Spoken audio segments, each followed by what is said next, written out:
नः पर्षदति दुर्गाणि विश्वानावेव सिन्धुम् दुरितात्यग्निः तामग्निवर्णाम् तपसा ज्वलन्तीम् भैरोचनीम् कर्मफलेषु जुष्टाम्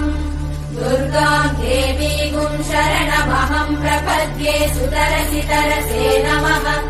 अग्ने त्वम् पारयानव्यो अस्मान् स्वस्तिभिरति दुर्गाणि विश्वा